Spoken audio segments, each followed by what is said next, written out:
Okay, so proteins, protein structure, we talked about the carboxylic acid group, and then we also said the amino group, and we said what is the key in figuring out whether or not it's a protein? It's the nitrogen on the amine group of the protein. So this is what it looks like. That's what I was describing. Let's talk about peptide bonds. Peptide bonds are just basically the linkage between two amino acids. So if I have an amino acid and another amino acid, the bond between them is just what we call a peptide bond. What do we know about proteins, or what do we need to know? We need to know the protein shape. So there's a primary structure, a secondary, a tertiary, and quaternary.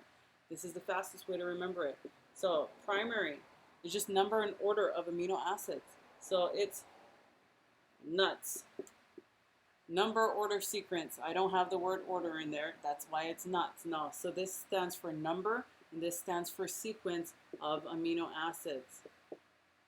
Secondary structure for the shape of the protein is basically, so we talked earlier about the DNA strands and how they're linked together, and they have, some of them are twisted. They call that a double helix.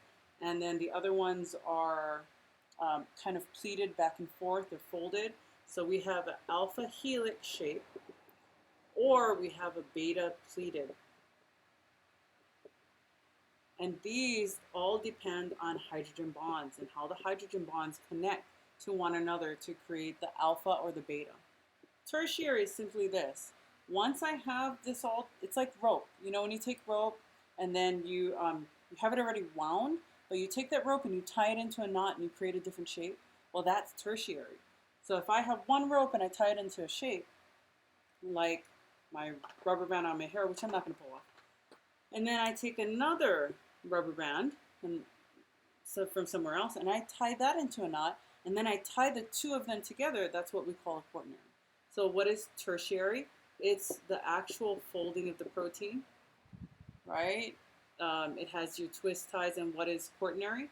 It's two or more tertiary foldings of your protein put together.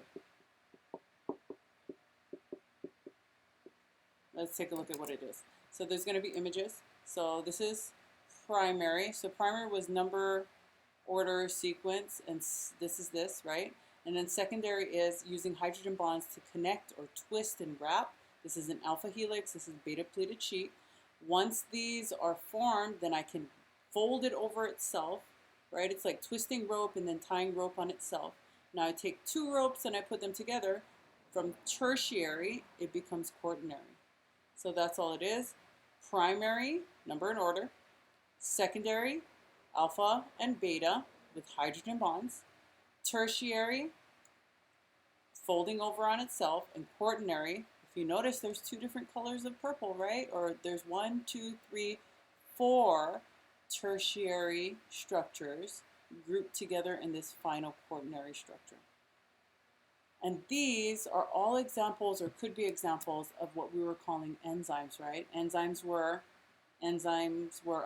protein catalysts that did some sort of activity for us.